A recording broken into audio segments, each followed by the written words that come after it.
സിനിമകൾ ഉന്നയിച്ച വിമർശനങ്ങൾ പോലും റദ്ദാക്കപ്പെട്ട കാലമാണ് ഇടത് സർക്കാരിൻ്റെ ഭരണകാലം. നിങ്ങൾക്കെന്തെങ്കിലും സംശയമുണ്ടോ? എങ്കിൽ അത് തീർത്തു തരാം. മെഴുകുതിരി പരതുന്ന ഒരാള് ഈ ലോഡ് ഷെഡിങ് ഇന്നോ ഇന്നലെയോ തുടങ്ങിയതാണോ? അല്ല, നാളെ മറ്റന്നാളോ അവസാനിക്കുമോ? അതും ഇല്ല. അപ്പൊ പിന്നെ നമ്മൾ എന്താ വേണ്ടത്? ഇരുട്ടത്ത് ജീവിക്കാൻ പഠിക്കുക. ഇനി GS പ്രദീപ് പറഞ്ഞ ഈ വാചകം ഒന്ന് കേട്ടെ. പല സിനിമകൾ പോലും റദ്ദാക്കാൻ ഇടതുപക്ഷത്തിന് കഴിഞ്ഞു. ചിന്താവിഷ്ടയായ ശ്യാമള എന്ന് പറയുന്ന സിനിമ ആരംഭിക്കുമ്പോൾ ശ്യാമള പറയുന്ന വാചകത്തിലാണ്, ഈ ലോഡ് ഷെഡിങ് ഇന്നോ ഇന്നലെയോ തുടങ്ങിയതാണോ? അല്ല, ഇനി നാളെയോ മറ്റന്നാളോ അവസാനിക്കുമോ? ഇല്ല. അങ്ങനെയാണ് ആ സിനിമ ആരംഭിക്കുന്നത്. കാരണം അന്ന് UDF ഭരിക്കുന്ന കാലമാണ്. ശ്യാമളയ്ക്ക് ഉറപ്പാണ് നാളെയോ മറ്റന്നാളോ അവസാനിക്കില്ല.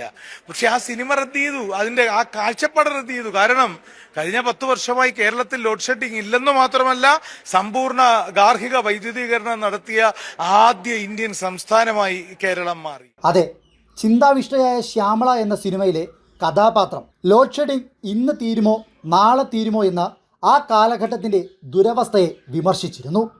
അതും UDFൻ്റെ ഉമ്മൻചാണ്ടി ഭരണകാലത്തെ ഒരു നാടിൻ്റെ അവസ്ഥയായിരുന്നു. അതിന്ന് മാറ്റിയില്ലേ? അതുകൊണ്ട് എന്തുകൊണ്ട് ഇടതുപക്ഷം തുടരണമെന്നതിനെ സംബന്ധിച്ച പുതിയ കാലത്തെ ചെറുപ്പങ്ങളും മുതിർന്നവരും GS പ്രദീപിൻ്റെ ഈ വാക്കുകൾ കേട്ടിരിക്കണം. നാടിൻ്റെ നാളേക്ക് ആ വാക്കുകൾ ഗുണകരമാണ്. തുടർ ഭരണത്തിൽ എന്തുകൊണ്ട് ഇടതുപക്ഷം എന്നുള്ളത്, അല്ലെങ്കിൽ അടുത്ത ഭരണത്തിൽ എന്തുകൊണ്ട് ഇടതുപക്ഷം എന്ന് പറയുന്നു? എണ്ണിപ്പറയുവാനുള്ള കാരണങ്ങൾ നിരവധിയാണ്. ഒരു ദിവസമോ ഒരു മണിക്കൂറോ കൊണ്ട് പറഞ്ഞാൽ തീരാത്ത അത്രത്തോളം കാരണങ്ങൾ എന്തുകൊണ്ട് ഇടതുപക്ഷം എന്ന ചോദ്യത്തിനുണ്ട്. ആ കാരണങ്ങളിൽ എല്ലാമെങ്കിലും ചിലതൊക്കെ ഒത്ത നടുവിൽ ഉദുമ മുതൽ തിരുവനന്തപുരം വരെയുള്ള കുറേയേറെ മണ്ഡലങ്ങളിൽ കേരളത്തിന്റെ അശ്വമേധം എന്ന പേരിൽ ഇവിടെ അവതരിപ്പിച്ചതിന്റെ ഇടയിലാണ് നമ്മൾ കാണുന്നത്. ഒറ്റ വാചകത്തിൽ പറയുവാൻ കഴിയുന്ന ഒരു ഉത്തരമല്ല. പക്ഷെ ഒന്നുറപ്പാണ്, എവിടെ ജീവിക്കണം എന്ന്, എവിടെയാണ് ജീവിക്കുന്നത് എന്ന് എനിക്ക് ശേഷം വരുന്ന മനുഷ്യരോടോ എന്റെ ഭാവി തലമുറയോടോ ആരെങ്കിലും ചോദിക്കുമ്പോൾ തോറ്റുപോയ നാട്ടിലല്ല, വിജയിച്ച നാട്ടിലാണ് എന്ന അഭിമാനത്തോടെ പറയാൻ എന്റെ മക്കൾക്ക് കഴിയണമെങ്കിൽ അത് ഇടതുപക്ഷ കേരളത്തിലാകണം എന്ന ഉറപ്പുള്ളത് കൊണ്ട് ഇടതുപക്ഷം എന്നത് പൊതുവെ പറയാൻ കഴിയുന്ന ഒന്ന്. രണ്ട്, ഞാനിപ്പോ ഇവിടെ പറയുകയുണ്ടായി, പല സിനിമകൾ പോലും റദ്ദാക്കാൻ ഇടതുപക്ഷത്തിന് കഴിഞ്ഞു. ചിന്താവിഷ്ടയായ ശ്യാമള എന്ന് പറയുന്ന സിനിമ ആരംഭിക്കുമ്പോൾ ശ്യാമള പറയുന്ന വാചകത്തിലാണ്, ഈ ലോഡ് ഷെഡിങ് ഇന്നോ ഇന്നലെയോ തുടങ്ങിയതാണോ? അല്ല, ഇനി നാളെയോ മറ്റന്നാളോ അവസാനിക്കുമോ? ഇല്ല. അങ്ങനെയാണ് ആ സിനിമ ആരംഭിക്കുന്നത്. കാരണം അന്ന് UDF ഭരിക്കുന്ന കാലമാണ്. ശ്യാമളയ്ക്ക് ഉറപ്പാണ് നാളെയോ മറ്റന്നാളോ അവസാനിക്കില്ല. പക്ഷെ ആ സിനിമ റദ്ദ് ചെയ്തു, അതിന്റെ ആ കാഴ്ചപ്പാട് റദ്ദ് ചെയ്തു. കാരണം കഴിഞ്ഞ 10 വർഷമായി കേരളത്തിൽ ലോഡ് ഷെഡിങ് ഇല്ലെന്ന് മാത്രമല്ല, സമ്പൂർണ്ണ ഗാർഹിക വൈദ്യുതീകരണം നടത്തിയ ആദ്യ ഇന്ത്യൻ സംസ്ഥാനമായി കേരളം മാറി.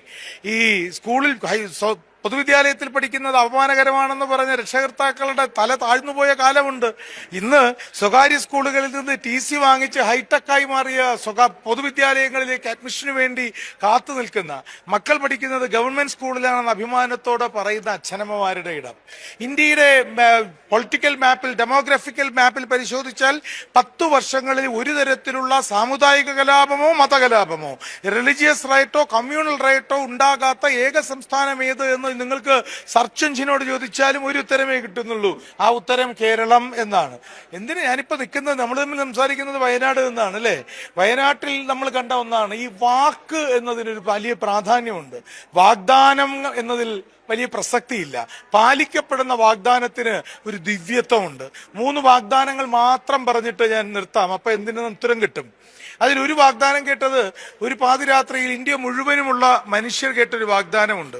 അന്ന് ഈ TV-യുടെ മുന്നിലും കുറെ പേർ റേഡിയോ സെറ്റുകളുടെ മുന്നിലുമൊക്കെ ഇങ്ങനെ കാതു കൂർപ്പിച്ച് നിന്നപ്പോ, കണ്ണു തുറന്നു നിന്നപ്പോ ഒരു പാതിരാത്രിയിൽ ഇന്ത്യയുടെ പ്രധാനമന്ത്രി പറഞ്ഞതാണ്, അക്കൗണ്ടുകളിൽ 15 ലക്ഷം രൂപ ഇടുമെന്നൊക്കെ. അതൊന്നും നടന്നില്ലെന്ന് മാത്രമല്ല, അതുവരെ തങ്ങൾ കഷ്ടപ്പെട്ട് സമ്പാദിച്ച കർഷകരുടെ, തൊഴിലാളികളുടെ ഒക്കെ കണ്ണീരും വിയർപ്പും നിറഞ്ഞ കറൻസി കടലാസുകൾ ഒരൊറ്റ രാത്രി കൊണ്ട് റദ്ദ് ചെയ്തപ്പോ ഉത്തരേന്ത്യയിലൊക്കെ ബാങ്കുകളുടെ മുന്നിൽ വരി നിന്നൊന്ന് കറൻസി കടലാസ് മാറ്റിയെടുക്കാൻ വരിയുടയ്ക്കപ്പെട്ടു പോയ ഇന്ത്യയിലെ ദരിദ്രനാരായണരായ മനുഷ്യരുടെ കണ്ണീരാണ് നമ്മൾ പിന്നീട് കണ്ടത്. ഈ വയനാട്ടിലെ ദുരന്തമുണ്ടായപ്പോ സമാദരണീയനായ ശ്രീ രാഹുൽ ഗാന്ധി പ്രസംഗിച്ചത് നിങ്ങളുടെ ആർക്കൈവ്സിൽ കാണും. ഇംഗ്ലീഷിലാണ് അദ്ദേഹം പറഞ്ഞത്. Indian National Congress will construct, develop and hand over 100 houses to the victims of the landslide എന്ന് തന്നെയാണ് അദ്ദേഹം പറഞ്ഞ വാചകം. 100 വീടുകൾ പൂർത്തീകരിച്ച് വളരെ പെട്ടെന്ന് അവർക്ക് കൈമാറുമെന്നാണ്. ഇട്ട കല്ല് എവിടെയാണെന്നാണ് ഇപ്പൊ അന്വേഷണം നടക്കുന്നത്. വലിയ ചർച്ചയാ. ആ കല്ല് എവിടെയെന്ന് കണ്ടെത്താൻ GS പ്രദീപിനോട് 21 ചോദ്യങ്ങൾ ചോദിച്ചു കണ്ടുപിടിക്കാൻ പറ്റുമെന്ന് വരെ ആളുകൾ അന്വേഷിച്ചിട്ടുണ്ട്.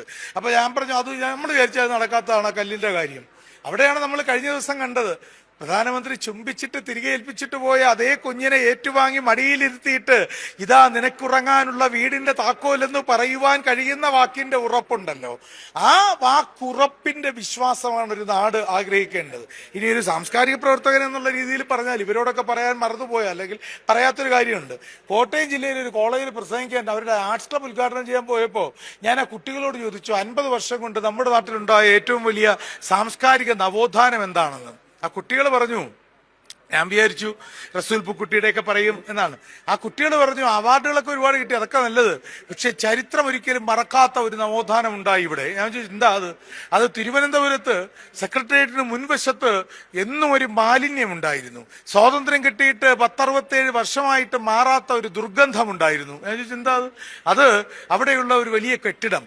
ആ കെട്ടിടത്തിന് സ്വാതന്ത്ര്യം കിട്ടിയിട്ടും ബ്രിട്ടീഷ് രാജ്ഞിയുടെ തൂവലിനോടുള്ള ദാസ്യം മനസ്സിൽ സൂക്ഷിച്ചുകൊണ്ട് എല്ലാ കാലത്തും അതിന് VJT hall, Victoria jubilee town hall എന്ന് പേരിട്ടിരുന്നുവെങ്കിൽ പിണറായി വിജയൻ എന്ന മുഖ്യമന്ത്രി ആ ടൗൺ ഹാളിന്റെ ഒത്ത വേദിയുടെ നടുവിൽ നിന്നുകൊണ്ട് പ്രഖ്യാപിച്ചു, വെള്ളക്കാരന്റെ രാജ്ഞിയോടുള്ള പാദദാസ്യത്തിന്റെ പ്രതീകമല്ല ഇവിടെ വേണ്ടത്, പകരം വില്ലുവണ്ടി കുലച്ചിവിടേക്കെത്തി എല്ലാ മനുഷ്യർക്കും ഒരുമിച്ച് ഒരുപോലെ ജീവിക്കാനുള്ള അവകാശത്തിന് സമരം ചെയ്ത മഹാത്മാ അയ്യങ്കാളിയുടെ പേരാണ് ഈ കെട്ടിടത്തിനെന്ന് മുഖ്യമന്ത്രി പ്രഖ്യാപിച്ചതാണ് കേരളം കണ്ട ഏറ്റവും വലിയ സാംസ്കാരിക നവോത്ഥാനം എന്നാണ് ആ യുവാക്കൾ പറഞ്ഞത്.